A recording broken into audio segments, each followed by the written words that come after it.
ನನಗೆ ಡಾಕ್ಟರ್ ಅಂದ ತಕ್ಷಣ ಅಂಬೇಡ್ಕರ್ ನೆನಪಾಗ್ತಾರೆ. ಡಾಕ್ಟರ್ ಅಂಬೇಡ್ಕರ್ ಅನ್ನೋದು ಒಂದು ಪ್ರಜ್ಞೆ, ಅದು ಒಂದು ವಿವೇಕ. ಅದು ಏನೋ ಕಮಿಷನ್ನು ಟೋಕನ್ನು ಈ ಥರ ಎಲ್ಲ ಮಾತಾಡೋರು ಇದ್ದಾರೆ.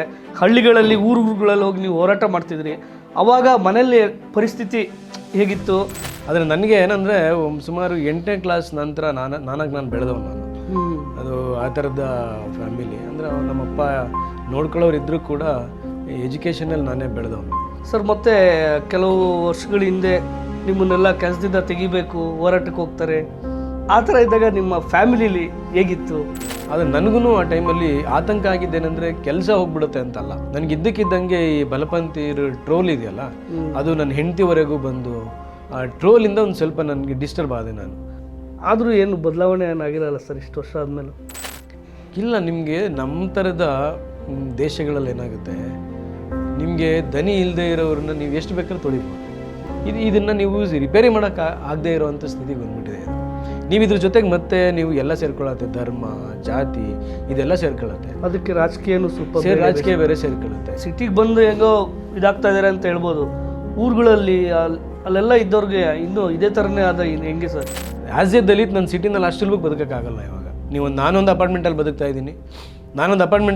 ಇದ್ದೀನಿ ಅಂತ ಹೇಳಿದ ತಕ್ಷಣ ನನ್ನ ಜಾತಿ ಗೊತ್ತಿದ್ರೆ ನನ್ನ ಪಕ್ಕದ ಮನೆಯವ್ರಿಗೆ ಅಥವಾ ನನ್ನ ಕೆಳಗಡೆ ಮನೆಯವ್ರಿಗೆ ಮೇಲ್ಗಡೆ ಮನೆಯವ್ರಿಗೆ ಅವರು ನನ್ನನ್ನು ಮಾತಾಡಿಸೋ ದೃಷ್ಟಿಕೋನ ಚೇಂಜ್ ಆಗುತ್ತೆ. ನಿಮಗೆ ಯಾರೋ ಒಬ್ಬರು ಒಂದು ಚಿನ್ನದ ಪದಕ ತೊಗೊಂಬಂದಿದ್ದಾರೆ, ಅವರೊಬ್ಬ ಹೆಣ್ಮಗಳು ಅಂತಂದರೆ ಆ ಹೆಣ್ಮಗಳ ಜಾತಿಯನ್ನು ಸರ್ಚ್ ಮಾಡಿರ್ತಾರೆ. ಇದೇ ಮಕ್ಕಳು ಇದೇ ಕಾಲೇಜ್ಗಳಲ್ಲಿ ಓದೋದು. ನಾನೊಂದು ಮನೆ ಕೇಳಕ್ಕೆ ಹೋದೆ, ಅವ್ರು ಕೇಳಿದ್ರು ನೀವು ಯಾವ ಜಾತಿ, ನೇರವಾಗಿ ಕೇಳಿದ್ರು. ಹೌದು, ಮೊದಲೇ ನೀವು 10 ವರ್ಷದಿಂದ ನಿಮ್ಮ ದೇವ್ರು ಅವರು ಅಂತ ಕೇಳೋರು, ನೀವು ವೆಜ್ಜ ನಾನ್ ವೆಜ್ ಅಂತ ಕೇಳೋರು. ಈಗ ಕೇಳ್ತಾರೆ ನೀವು ಯಾವ ಜಾತಿ ಅಂತ ಕೇಳ್ತಾರೆ. ಅಂದರೆ ನಾವು ಮತ್ತೆ ವಾಪಸ್ ಹೋಗ್ತಿದ್ದೀವಿ ಅಂತ ಅನಿಸುತ್ತೆ. ಆಮೇಲೆ ಜಾತಿ ಕಾಲಮ್ ತೆಗೆದ್ಬಿಟ್ರೆ ಜಾತಿ ಹೋಗುತ್ತೆ ಅನ್ನೋದಿದೆಯಲ್ಲ, ಇದನ್ನು ಮೊದಲು ಹೋಗಲಾಡಿಸ್ಬೇಕು. ಕಾಲಮ್ ಇರೋದು ಯಾಕೆ ಅಂತಂದರೆ ನೀವು ಸಾಮಾಜಿಕವಾಗಿ ಅವರನ್ನು ಸ್ಟ್ರೆಂಥನ್ ಮಾಡೋದಕ್ಕೋಸ್ಕರ ಮಾಡಬೇಕದು. ಅದು ಸಂವಿಧಾನಿಕವಾಗಿರುವಂಥ ಹಕ್ಕದು. ನೀವು ಅದನ್ನು ತೆಗೆದ್ಬಿಟ್ರೆ ಜಾತಿ ಹೋಗಂಗಿದ್ದರೆ ನಾಳೆ ದಿನ ಎಲ್ಲರೂ ಮಾಡ್ಬಿಡ್ಬೋದಲ್ಲ.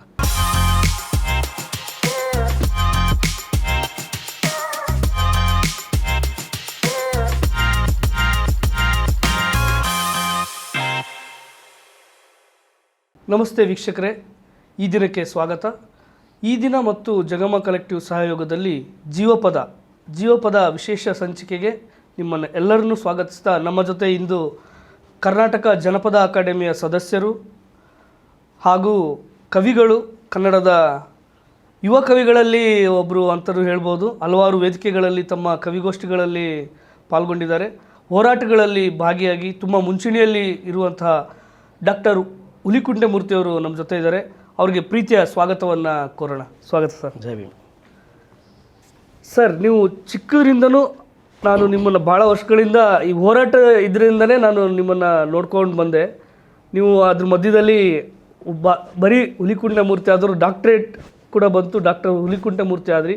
ಈ ಸಂತಸ ಕ್ಷಣ, ಆ ಒಂದು ಸಂತಸ ಕ್ಷಣವನ್ನು ನಮ್ಮ ಹತ್ರ ಹಂಚ್ಕೊಂಡು ಮುಂದಿನ ನಿಮ್ಮ ಜೀವನಾನುಭವವನ್ನು ನಮ್ಮ ವೀಕ್ಷಕರ ಜೊತೆ ಹಂಚ್ಕೊಳ್ಳಿ ಅಂತ ಹೇಳಕ್ಕೆ ಇಷ್ಟಪಡ್ತೀನಿ. ಅದೊಂದು ಸಂತಸದ ಕ್ಷಣ ಅಂತ ಹೇಳೋದಕ್ಕಿಂತ ಹೆಚ್ಚಾಗಿ ಅದು ಎಲ್ಲರೂ ಡಾಕ್ಟ್ರೇಟ್ ಮಾಡ್ತಾರೆ, ನಾನು ಲೆಕ್ಚರಿಂಗ್ ಮಾಡ್ತೀನಿ, ಅದ್ರ ಜೊತೆಗೆ ಮಾಸ್ಟರ್ ಡಿಗ್ರಿ ಮಾಡಿದ್ದೀನಿ. ಆ ಕಾರಣಕ್ಕಾಗಿ PhD ಮಾಡಬೇಕು ಅನ್ನೋ ಥರದ್ದು ಒಂದಿತ್ತು. PhD ಮಾಡಿದ್ದು ತುಂಬ ಮನಸ್ಫೂರ್ತಿಯಾಗಿ ನಾನು ಮಾಡಲೇಬೇಕು, ಒಬ್ಬ ಡಾಕ್ಟ್ರ್ ಆಗಬೇಕು ಅಂತ ಅಲ್ಲ. ಅದು ನನಗೆ ಡಾಕ್ಟರ್ KY ನಾರಾಯಣಸ್ವಾಮಿ ಅವ್ರ ಜೊತೆ ಅವ್ರ ಮಾರ್ಗದರ್ಶನದಲ್ಲಿ ಏನಾದರೂ ಮಾಡಬೇಕು ಅಂತ ಇತ್ತು. ಹಾಗಾಗಿ ನಾವು ಅದು ಅಪ್ಲೈ ಮಾಡಿ ಸುಮಾರು 8 ವರ್ಷ ತಗೊಂಡು ಅದು ಕನ್ನಡ ಸಾಹಿತ್ಯ ಕಟ್ಟಿಕೊಂಡಿರುವ ಆಧುನಿಕತೆ ಅನ್ನೋ ಒಂದು ವಿಷಯದ ಮೇಲೆ ವರ್ಕ್ ಮಾಡಿದೆ, ಕೆಲಸ ಮಾಡಿದೆ. ನಾನು ತುಂಬ ಜನ ಫ್ರೆಂಡ್ಸ್ ಆ ಟೈಮಲ್ಲೇ ಮಾಡಿದ್ವಿ. ನನಗೆ PhD ಥರದ ಶಿಸ್ತು ಅಕಾಡೆಮಿಕಲ್ಲಿ ಇದ್ದರೂ ಕೂಡ ನನಗೆ PhD ಮಾಡೋ ಥರದ ಶಿಸ್ತು ಸ್ವಲ್ಪ ಪ್ರಾಬ್ಲಮೆಟಿಕ್ ನನಗೆ. ಯಾಕಂದರೆ ಇಲ್ಲಿ ಬೆಳಗ್ಗೆ ಎದ್ದರೆ ಹೋರಾಟಗಳು ಮತ್ತು ಕಾಲೇಜು ಈ ಥರದ ಕೆಲಸಗಳ ನಡುವೆ ತುಂಬ ಕಷ್ಟ ಆಗ್ತಿತ್ತು. ಆದರೂ ಕೂಡ ತುಂಬ ಜನ ಏನು ಮಾಡ್ತಿರೋ, ನಾನು ಸ್ಟಾರ್ಟಿಂಗಲ್ಲಿ ಎಲ್ಲೋ ಕವಿಗೋಷ್ಠಿಗೆ ಅಥವಾ ಎಲ್ಲೋ ಮಾತಾಡೋಕ್ಕೆ ಕರೆದಾಗ ಡಾಕ್ಟ್ರೇಟ್ ಇಲ್ಲದೇ ಇದ್ರು ಡಾಕ್ಟರ್ ಹುಲಿಕುಂಟೆ ಮೂರ್ತಿ ಅಂತ ಹಾಕ್ತಿದ್ರು. ಹಾಗಾಗಿ ಒಂದು ಡಾಕ್ಟರ್ ಬಂದ್ಬಿಡಲಿ ಅಂತ.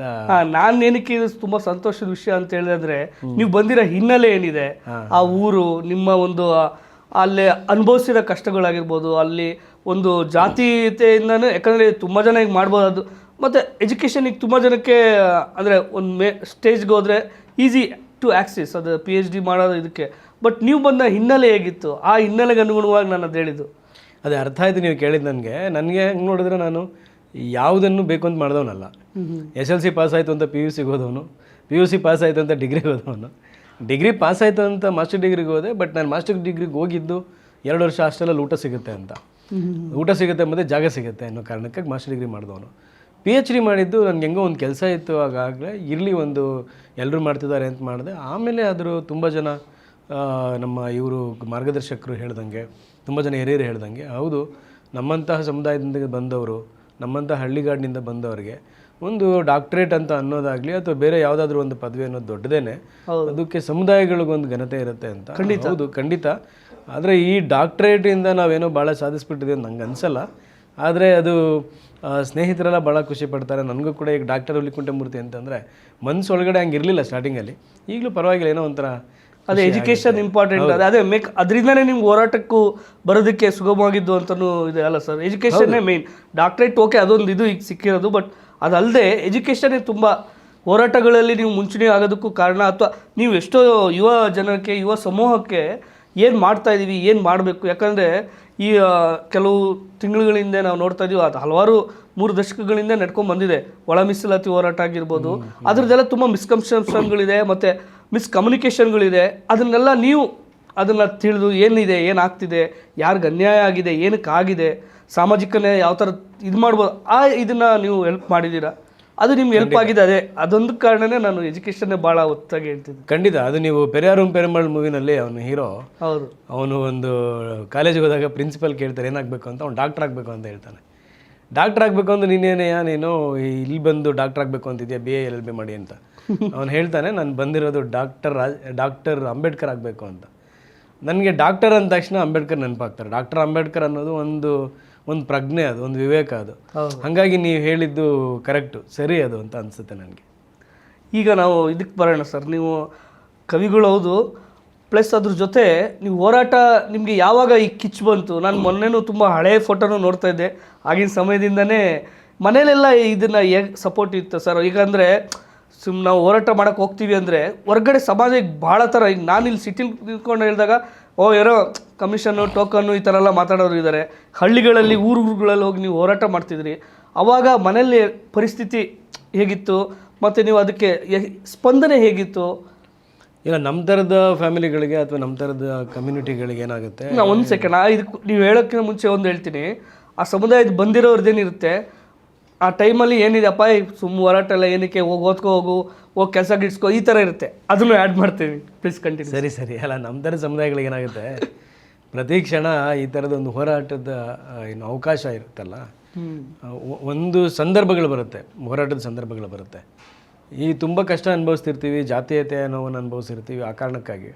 ಆದರೆ ನನಗೆ ಏನಂದರೆ ಸುಮಾರು 8ನೇ ಕ್ಲಾಸ್ ನಂತರ ನಾನು ಬೆಳೆದವನು. ನಾನು ಅದು ಆ ಥರದ ಫ್ಯಾಮಿಲಿ. ಅಂದರೆ ನಮ್ಮಪ್ಪ ನೋಡ್ಕೊಳ್ಳೋರು ಇದ್ದರೂ ಕೂಡ ಎಜುಕೇಷನಲ್ಲಿ ನಾನೇ ಬೆಳೆದವನು. ನಾನು PUC ಬಂದಾಗ PUCನಲ್ಲಿ ಆ ಥರದ್ದೊಂದು ಸಣ್ಣ ಮನೋಭಾವ ನನಗೆ ಅದು ಬಂತು. ಆವಾಗ ನನಗೆ ಬೇರೆ ಸಂಘಟನೆಗಳಲ್ಲಿ ಪರಿಚಯ ಇರಲಿಲ್ಲ. ನಮ್ಮ ತಾಲೂಕಲ್ಲಿ DSS ದೊಡ್ಡಬಳ್ಳಾಪುರ ಟೌನಲ್ಲಿ ಹೆಚ್ಚಿತ್ತು, ಹಳ್ಳಿಗಳಲ್ಲಿ ಹೆಚ್ಚು ಇರಲಿಲ್ಲ ಆವಾಗ. ಅದ್ರ ಜೊತೆಗೆ ಸಂವಾದ ಅಂತ ಒಂದು NGO ಪರಿಚಯ ಆಯಿತು PUCಲಿರುವಾಗ. ಆಗ ನನಗೇನಾಯಿತು, PUCಲಿರುವಾಗಲೇ ಈ ಮಾದಿಗ ಮೀಸಲಾತಿ ಹೋರಾಟ ಸಮಿತಿ ಸೃಷ್ಟಿಯಾಗಿತ್ತು. DSSನ ಹೋರಾಟಗಳಿಗೆ, ಬೇರೆ ಬೇರೆ ನರ್ಮದಾ ಬಚಾವ್ ಆಂದೋಲನದ ಹೋರಾಟಗಳಿಗೆ ಅಥವಾ ಬೇರೆ ಪರಿಸರದ ಹೋರಾಟಗಳಿಗೆ ನಾನು ಭಾಗಿಯಾಗಬೇಕಾಗಿ ಬಂತು. ಭಾಗಿಯಾದಾಗ ಸಹಜವಾಗಿ ಅದು ಬಂತು ನನಗೆ, ಏನಾದರೂ ಕೇಳಬೇಕು, ಪ್ರತಿಭಟಿಸಬೇಕು ಅನ್ನೋ ಥರದ್ದು ಬಂತು.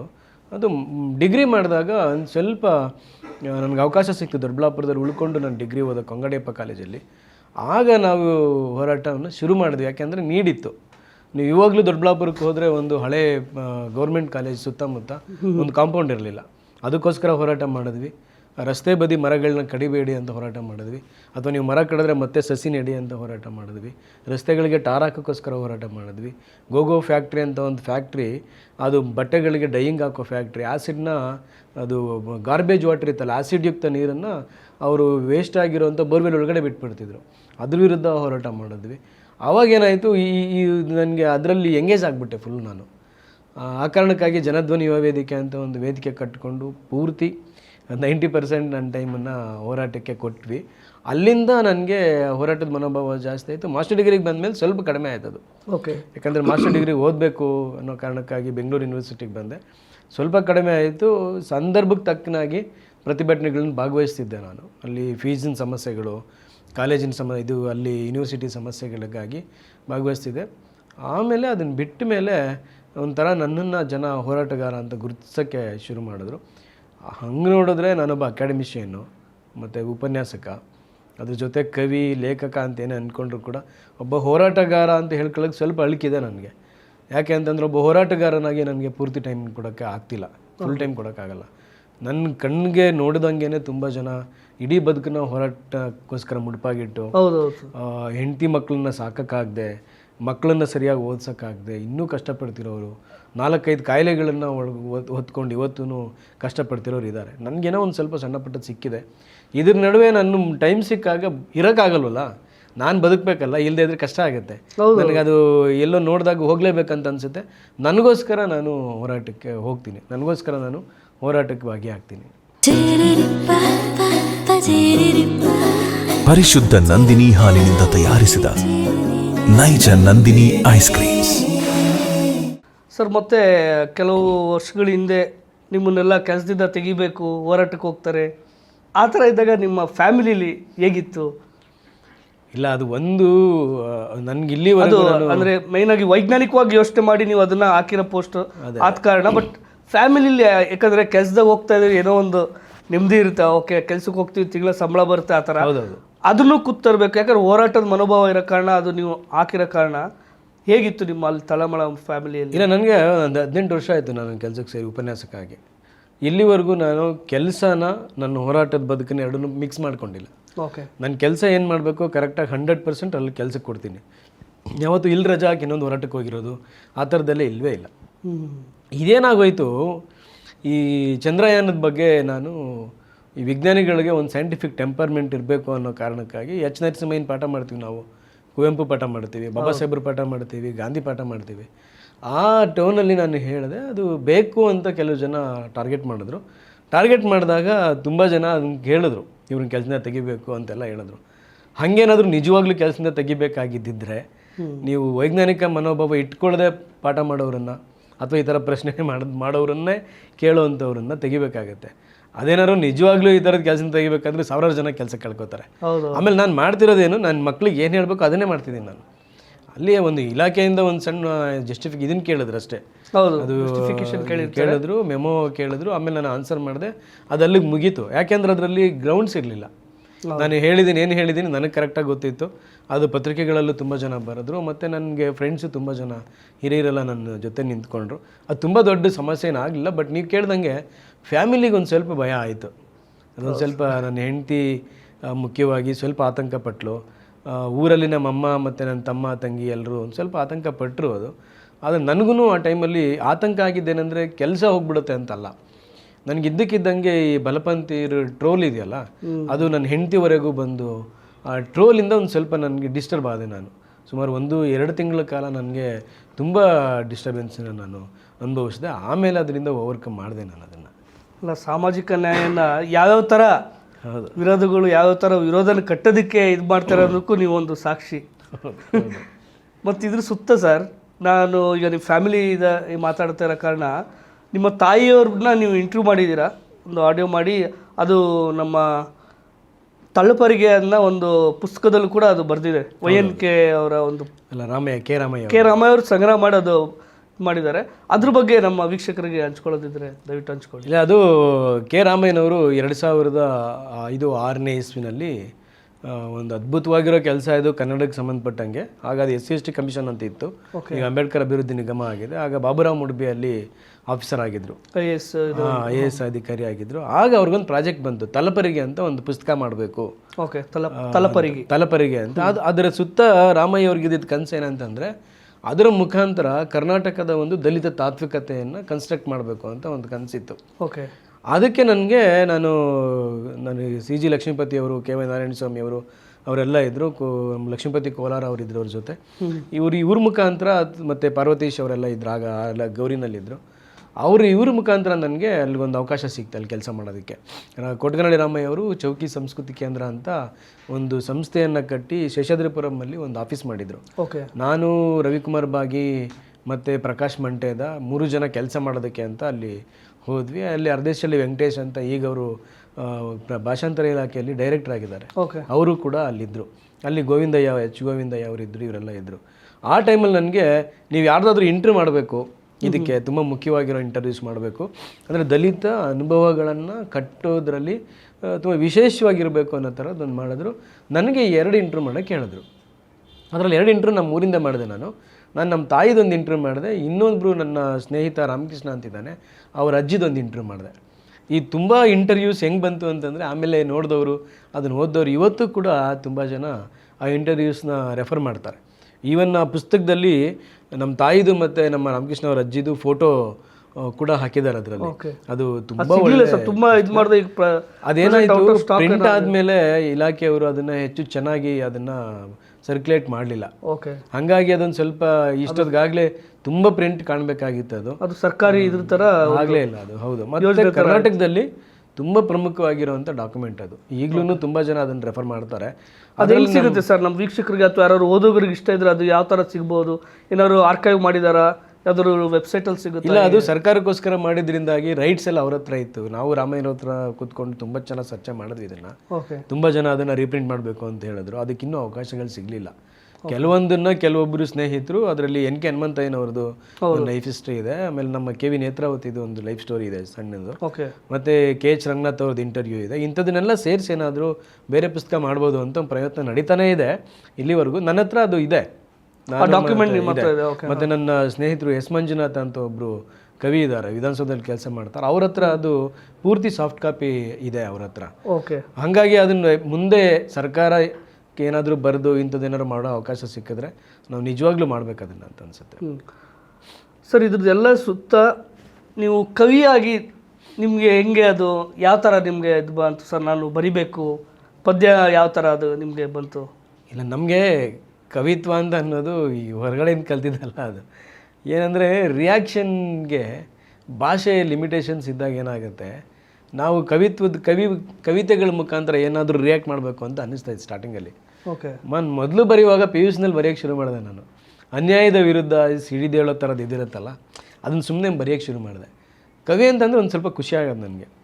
ನಾನು ಒಂದು ಸಲ ಅದು ಕೋಲಾರದಲ್ಲಿ ಹಂಗ್ರಳ್ಳಿ ಜೀತ ಪ್ರಕರಣ ಅಂತ ಬರುತ್ತೆ. ಓಕೆ. ಹಂಗ್ರಳ್ಳಿ ಪಂಚಮದಲ್ಲಿ ಇದು ರಿಪೋರ್ಟ್ ಆಗಿದೆ. ಹೌದು ಹೌದು ಹೌದು. ಅದಾದಮೇಲೆ ಹಂಗ್ರಳ್ಳಿಗೆ ಹೋಗಿ ಬಂದಮೇಲೆ ನಮಗೆ ನಾಗಲಾಪಲ್ಲಿದೊಂದು ಘಟನೆ ಇದೆ. ಅದು ಇದಾದಮೇಲೆ ಕಂಬಾಲಪಲ್ಲಿ ಆದಮೇಲೆ ನಾಗಲಾಪಲ್ಲಿ ಅನ್ನೋ ಒಂದು ಊರಲ್ಲಿ ಒಂದು ಘಟನೆ ನಡೀತು. ಏನು ಸರ್ ಅದು ಘಟನೆ? ಅದೇನಂದರೆ ಘಟನೆ ಒಂದು ಜಮೀನು ವಿಷಯಕ್ಕೆ ಮೇಲ್ಜಾತಿಯ ತುಂಬ 4-5 ಜನ ಗಂಡಸರು ಒಂದು ಕೆಳಜಾತಿ ಹೆಣ್ಮಗಳನ್ನು, ಕೆಳಜಾತಿ ಇನ್ ದ ಸೆನ್ಸ್ ಕೆಳಜಾತಿ ಅಂತ ಮಾತಾಡಬಾರ್ದು ನಾವು, ತಳ ಸಮುದಾಯದ ಒಂದು ಹೆಣ್ಮಗಳನ್ನು, ಅವ್ರ ಮಕ್ಕಳನ್ನು, ಈ ವಯಸ್ಸಿಗೆ ಬಂದ ಮಕ್ಕಳನ್ನು ಎದುರು ಕಟ್ಟಾಕಿ ಅವ್ರ ಮುಂದ್ಗಡೆ ಅವಳನ್ನು ಬೆತ್ತಲೆ ಮಾಡಿ ಅವಳ ಯೋನಿ ಒಳಗಡೆ ಕ್ರಿಕೆಟ್ ಸ್ಟಂಪ್ಗಳನ್ನು ತುರುಕಿ ತುಂಬ ಕೆಟ್ಟದಾಗಿ ಅವಳನ್ನು ಕೊಂದರು. ಅದನ್ನು ನಾವು ಎಲ್ಲ ಗಾಂಧಿವಾದಿಗಳು ಮತ್ತು ದಲಿತ ಲೇಖಕರ ಇವರು ಒಕ್ಕೂಟ ಇದನ್ನು ಸೇರಿಸಿ ಇವರೆಲ್ಲರೂ ಹೋಗಿ ಅಲ್ಲಿ ಒಂದು ಶಾಂತಿ ಸಭೆಯನ್ನು ಮಾಡಿದ್ರು. ಅದು ನಮ್ಮ ರಾಮಯ್ಯವರ ನೇತೃತ್ವದಲ್ಲಿ ಮಾಡಿದ್ರು. ಹಾಗೆ ಸತ್ಯವ್ರತ ಇನ್ನೂ ಬದುಕಿದ್ರು, ಗಾಂಧಿವಾದಿ ಸತ್ಯವ್ರತ ಇನ್ನೂ ಬದುಕಿದ್ರು. ತುಂಬ ಜನ ಹಿರಿಯರೆಲ್ಲ ಹೋಗಿ ಅಲ್ಲೊಂದು ಶಾಂತಿ ಸಭೆ ಮಾಡಿದ್ರು. ನಾನಲ್ಲಿ ಹೋದಾಗ ಅದೊಂದು ಸಗಣಿಲಿ ಸಾರಿಸಿರೋ ನೆಲ ಅದು. ಅವ್ರ ತಾಯಿ ನಾಗಲಾಪಲ್ಲಿಯಲ್ಲಿ ಸತ್ತಂತಹ ಅವ್ರ ತಾಯಿಯವ್ರ ಮನೆ ಮುಂದ್ಗಡೆನೇ ನಾವು ಮೀಟಿಂಗ್ ಮಾಡಿದ್ವಿ. ಇನ್ನೂ ರಕ್ತದ ಕಲೆಗಳು ಮಾಸೇ ಇಲ್ಲ. ಆ ಗುಂಡಿಗೆ ಇನ್ನೂ ಅದು ಊದ್ಬತ್ತಿ ಹಚ್ತಾನೆ ಇದ್ದರು, ಅದು ಸ್ಮೆಲ್ ಹಂಗೆ ಇರ್ತಿತ್ತು ಅದು. ಆಗ ನಾನೊಂದು ಪದ್ಯ ಬರೆದೆ, ಅದು ಸತ್ತವರ ಎದೆಗಳ ಮೇಲೆ ಅಂತ ಒಂದು ಪದ್ಯ ಬರೆದು ಅದರಲ್ಲಿ ಇಲ್ಲಿ ರಕ್ತ ಹೆಪ್ಪುಗಟ್ಟುವುದಿಲ್ಲ, ಹರಿಯುತ್ತದೆ ನೀರಾಗಿ, ಧರಣಿ ಮಾಡಿ ಸುಸ್ತಾದವರು ಕೂತು ದನಿವಾರಿಸಿಕೊಳ್ಳಲು ಅಂತೇನೋ ಬರೆದೆ. ಅದು ಸಂವಾದ ಪತ್ರಿಕೆಯಲ್ಲಿ ಪ್ರಿಂಟ್ ಆಯಿತು. ಆಗ ಇನ್ಸಿಡೆಂಟ್ ಎಷ್ಟು ಕ್ರೂರವಾಗಿದೆ ಸರ್, ತುಂಬ ಕ್ರೂರವಾದ ಇನ್ಸಿಡೆಂಟ್ ಇದು. ಇದು ಮತ್ತು ಕಂಬಾಲ್ಪಲ್ಲಿ ಕರೆಕ್ಟ್ ಆಗಿರೋ ಇನ್ಸಿಡೆಂಟ್ ಇದೆ. 2 ಇನ್ಸಿಡೆಂಟು ಇಡೀ ಕರ್ನಾಟಕದ ಅಂತಃಸಾಕ್ಷಿನೇ ಕೊಂದುಬಿಟ್ವು. ಅದಾದಮೇಲೆ ನೀವು ಇದಾದಮೇಲೆ ನಮಗೆ ನಾಗಲಾಪಲ್ಲಿ ಘಟನೆ ಇದೆಯಲ್ಲ, ಅದಕ್ಕಿಂತ ವರ್ಸ್ಟ್ ಆಗಿರೋ ಘಟನೆಯನ್ನು ನಾವು ಊಹೆ ಕೂಡ ಮಾಡ್ಕೊಳಕ್ಕಾಗಲ್ಲ. ಮಕ್ಕಳು ಎದುರುಗಡೆ ನಿಂತಿದ್ದಾರೆ, ಕಟ್ಟಾಕ್ಬಿಟ್ಟು, ಗಂಡು ಮಕ್ಕಳನ್ನು ಕಟ್ಟಾಕ್ಬಿಟ್ಟು ತಾಯಿನ ಬೆತ್ತಲೆ ಮಾಡಿ ತಾಯಿಯ ಯೋನಿ ಒಳಗಡೆ ಕ್ರಿಕೆಟ್ ಸ್ಟಂಪ್ಗಳನ್ನು ತುರುಕಿ ತುಂಬ ಕೆಟ್ಟದಾಗದು. ಒಂದು ಇದು ಜಮೀನು ವಿಷಯ ಅದು. ಅವ್ರಿಗೆ ಹಂಗೆ ಮೆರೆದ್ರು ಅಂದ್ರೆ ಆಮೇಲೆ ಅದು ನ್ಯಾಯ ಏನೇನೋ ಆಯಿತು, ಅದು ನ್ಯಾಯ ಸಿಗಲಿಲ್ಲ ಕೊನೆಗೆ ಅವ್ರಿಗೆ. ಅದು ಸಾಕ್ಷಿಗಳ ಸಮಸ್ಯೆ ಎಲ್ಲ. ಇದು ಕಂಬಾಲ್ಪಲ್ಲಿದ್ದು ಅದೇ ಸಾಕ್ಷಿ ಸಮಸ್ಯೆ. ಸಾಕ್ಷಿ ಸಮಸ್ಯೆ ಆಗುತ್ತೆ ಹೆಂಗೆ ಅಂತಂದರೆ ಬದುಕಿರೋರು ಮತ್ತೆ ನಾವು ಸಾಕ್ಷಿಗಳಾಗಿ ಉಳಿಯೋಕ್ಕಾಗೋದಲ್ಲ, ಬದುಕಿರೋರು ಮತ್ತೆ ಜೀವಗಳಾಗಿ ಉಳಿಬೇಕಲ್ಲ ನಾವು. ಹಾಗಾಗಿ ಏನು ಮಾಡ್ತಾರೆ, ಸಾಕ್ಷಿಗಳನ್ನು ತುಂಬ ಹುಷಾರಾಗಿ ಕೊಂದುಬಿಡ್ತಾರೆ. ಇದಂತೂ ಕರ್ನಾಟಕ ಯಾವತ್ತೂ ಮರೆಯಲಾರ್ದಂಥ ಘಟನೆ ಇದು. ಆ ಘಟನೆಯಿಂದ ಪ್ರೇರೇಪಿತನಾಗ ಒಂದು ಪದ್ಯ ಬರೆದೆ, ರಾಮಯ್ಯ ನನ್ನನ್ನು ಹುಡುಕಿಸಿದ್ರು, ಯಾರಿದು ಹುಡುಗ ಹುಡ್ಕೊಂಡು ಬನ್ನಿ ಅಂತ.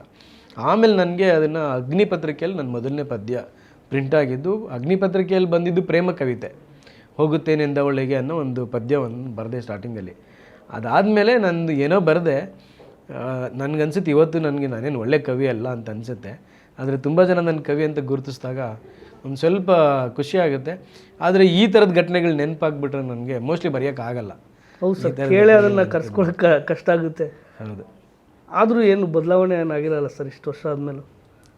ಇಲ್ಲ, ನಿಮಗೆ ನಮ್ಮ ಥರದ ದೇಶಗಳಲ್ಲಿ ಏನಾಗುತ್ತೆ, ನಿಮಗೆ ದನಿ ಇಲ್ಲದೆ ಇರೋರನ್ನ ನೀವು ಎಷ್ಟು ಬೇಕಾದ್ರೂ ತೊಳಿಬೋದು. ಈಗ ನಿಮಗೆ ಬೇರೆ ಬೇರೆ ಭಿನ್ನ ವಿಧಾನಗಳಲ್ಲಿ ತೊಳಿತಾರೆ, ಭಿನ್ನ ಸ್ವರೂಪಗಳಲ್ಲಿ ತೊಳಿತಾರೆ. ನಿಮ್ಗೆ ಅದನ್ನು ನೀವು ನೇರವಾಗಿ ನಿಂತ್ಕೊಂಡು ಹೊಡಿಬೇಕಾಗಿಲ್ಲ. ನೇರವಾಗಿ ನಿಂತ್ಕೊಂಡು ಹೊಡಿಬೇಕಾಗಿಲ್ಲ ಅಂತ ನನಗನ್ಸುತ್ತೆ. ಯಾಕೆಂದರೆ ನಾನು ಇವಾಗ ಒಂದೇನೋ ಒಳ್ಳೆ ಹ್ಯಾಂಡ್ಸಮ್ ಸ್ಯಾಲ್ರಿ ತಗೋತೀನಿ, ಒಳ್ಳೆ ಬಟ್ಟೆ ಹಾಕ್ಕೋತೀನಿ, ಒಂದು ದೊಡ್ಡ ಇದರಲ್ಲಿ ಸಿಟಿನಲ್ಲಿ ಮನೆಯಲ್ಲಿ ವಾಸ ಮಾಡ್ತೀನಿ ಅಂತ ಅನ್ಬೋದು ನನಗೆ. ಆದರೆ ನೀವು ಮೊನ್ನೆ ಒಂದು ತುಮಕೂರು ಜಿಲ್ಲೆ ಒಳಗಡೆ ಒಂದು ಘಟನೆ ನಡೆದಿದೆ, ನೀವು ನೋಡಿರ್ಬೋದು ಅದನ್ನು. ತುಮಕೂರು ಜಿಲ್ಲೆ ಒಳಗಡೆ ಒಬ್ಬ ವ್ಯಕ್ತಿಯನ್ನು ಕೊಲೆ ಮಾಡಿ, ಜೀಪನ್ನು ಹೊಡೆದು ಕೊಲೆ ಮಾಡಿ. ಇದೇ ಥರದ ಘಟನೆ KR ಪೇಟೆನಲ್ಲಿ ಒಬ್ಬ ವ್ಯಕ್ತಿಯನ್ನು ಮೆದೆಯಲ್ಲಿ ಬೆಂಕಿ ಹಾಕಿ ಸಾಯಿಸಿದ್ದಾರೆ. ನಿಮ್ಗೆ ಇದೇ ಒಂದು ಸಣ್ಣ ಹುಡುಗ ನೋಟ್ಸ್ ಕೇಳಿದ ಒಂದು ಯಾವುದೋ ಹುಡುಗಿನ ಅನ್ನೋ ಕಾರಣಕ್ಕಾಗಿ ಆ ಹುಡುಗನ ಹೊಡೆದು ಕೊಂದು ಒಂದು ಸಣ್ಣ ಗಿಡಕ್ಕೆ ನೇತಾಕೋದು. ಆಮೇಲೆ ಯಾರೋ ಹುಡುಗ ಹಸಿವಾಗಿದೆ ನನಗೆ ಅಂತ ಹೇಳಿ ಪ್ರಸಾದ ತಿಂದ, ಬಾಯಿ ಕೈ ಹಾಕ್ದ ಅನ್ನೋ ಕಾರಣಕ್ಕೆ ಸೌಟಲ್ಲಿ ಜಮಖಂಡಿನಲ್ಲಿ ಸೌಟಲ್ಲಿ ಹೊಡೆದು ಸಾಯಿಸಿದಾನೆ ಪೂಜಾರಿ ಆ ಹುಡುಗನ. ಅದು ಯಾವುದೋ ಹುಡುಗ ನಿಮ್ಗೆ ಗಜ್ಜು ಕೋಲು ಘಟನೆ ಗೊತ್ತಲ್ಲ, ದೇವರು ಕೋಲು ಕೆಳಗಡೆ ಬಿದ್ದಿದೆ, ಪಾಪ ಅಣ್ಣಂಗೆ ಹೆಲ್ಪ್ ಮಾಡೋಣಂತ ಕೋಲು ತಕ್ಕೊಟ್ರೆ ಅವ್ರನ್ನ ಬಹಿಷ್ಕಾರ ಹಾಕೋದಿದೆಯಲ್ಲ, ಇದನ್ನು ನೀವು ರಿಪೇರಿ ಮಾಡೋಕೆ ಆಗದೇ ಇರೋವಂಥ ಸ್ಥಿತಿಗೆ ಬಂದ್ಬಿಟ್ಟಿದೆ ಇದು. ನೀವು ಇದ್ರ ಜೊತೆಗೆ ಮತ್ತೆ ನೀವು ಎಲ್ಲ ಸೇರ್ಕೊಳ್ಳುತ್ತೆ, ಧರ್ಮ, ಜಾತಿ ಇದೆಲ್ಲ ಸೇರ್ಕೊಳ್ಳುತ್ತೆ. ಅದಕ್ಕೆ ರಾಜಕೀಯನೂ ಸ್ವಲ್ಪ ರಾಜಕೀಯ ಬೇರೆ ಸೇರ್ಕೊಳ್ಳುತ್ತೆ.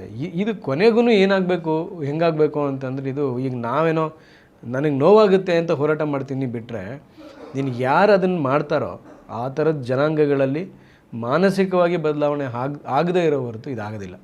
ಕೊನೆಗೆ ನಮಗೊಂದು ಹೋರಾಟ ಒಂದು ಇದ್ದೇ ಇದೆ. ಅದ್ರ ಹೋರಾಟಗಳಿಂದ ಕೊನೆಗೆ ಎಲ್ಲಿವರೆಗೂ ಹೋಗುತ್ತೆ? ಕಂಬಲ್ಪಲ್ಲಿ ನ್ಯಾಯ ಆಯ್ತಲ್ಲ, ನಾಗಲಾಪಲ್ಲಿ ನ್ಯಾಯ ಆದಂಗೆ ಆಗ್ಬಿಟ್ರೆ ಏನು ಮಾಡ್ಬೋದು? ಇದು ಭಾಳ ಕಷ್ಟ. ಇದು ಆನ್ಸರ್ ಮಾಡೋದು ಕಷ್ಟ, ಮಾತಾಡೋದು ಕಷ್ಟ ಅಂತದೆ ನಾವು. ಅಲ್ಲ ಸರ್, ಮತ್ತು ನಮ್ಮ ಯುವ ಜನತೆಗೆ ಈಗ ಬರ್ತಿರೋ ಸಮುದಾಯದಿಂದ ಬರೋ ಮಕ್ಕಳುಗಳಿಗೆ ಈಗ ಸಿಟಿಗೆ ಬಂದು ಹೆಂಗೋ ಇದಾಗ್ತಾ ಇದ್ದಾರೆ ಅಂತ ಹೇಳ್ಬೋದು. ಊರುಗಳಲ್ಲಿ ಅಲ್ಲೆಲ್ಲ ಇದ್ದವ್ರಿಗೆ ಇನ್ನೂ ಇದೇ ಥರನೇ ಆದ ಹೆಂಗೆ ಸರ್? ಮತ್ತು ಪ್ರತಿ ವರ್ಷ ರಾಜಕೀಯ ಪಕ್ಷಗಳು ಚೇಂಜ್ ಆದಾಗೆ ಯೋಜನೆಗಳು ಚೇಂಜ್ ಆಗುತ್ತೆ, ಅದು ರೂಪಗಳು ಬದಲಾಗುತ್ತೆ. ಬಟ್ ಮೇಯ್ನ್ ಕೂಪ ಅದು ಹಂಗೇ ಆಗಿದೆ ಬಿಟ್ಟರೆ ವರ್ಷಗಳು ಬಜೆಟ್ಗಳು ಜಾಸ್ತಿ ಆಗಿದೆ. ಅದೆಲ್ಲ ಎಲ್ಲಿಗೆ ಹೋಗ್ತಿದೆ ಸರ್? ಇಲ್ಲ, ನಿಮಗೆ ಈ ಅಟ್ರಾಸಿಟಿ ಆ್ಯಕ್ಟನ್ನು ಒಂದು ಸಲ ನೀವು ಗಮನಿಸಿದ್ರೆ ನೋಡೋಕ್ಕೆ ತುಂಬ ಚೆನ್ನಾಗಿದೆ. ಅದು ಅಟ್ರಾಸಿಟಿ ಆ್ಯಕ್ಟು ನಿಮ್ಗೆ ಅದು ಶಿಕ್ಷೆ ಪ್ರಮಾಣ ತೀರಾ ಕಡಿಮೆ ಇರೋದು ಅದು.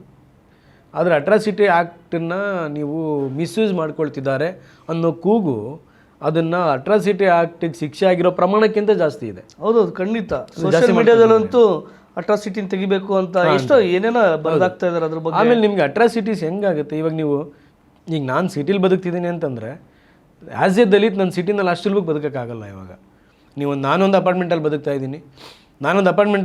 ಇದ್ದೀನಿ ಅಂತ ಹೇಳಿದ ತಕ್ಷಣ ನನ್ನ ಜಾತಿ ಗೊತ್ತಿದ್ರೆ ನನ್ನ ಪಕ್ಕದ ಮನೆಯವ್ರಿಗೆ ಅಥವಾ ನನ್ನ ಕೆಳಗಡೆ ಮನೆಯವ್ರಿಗೆ ಮೇಲ್ಗಡೆ ಮನೆಯವ್ರಿಗೆ ಅವರು ನನ್ನನ್ನು ಮಾತಾಡಿಸೋ ದೃಷ್ಟಿಕೋನ ಚೇಂಜ್ ಆಗುತ್ತೆ.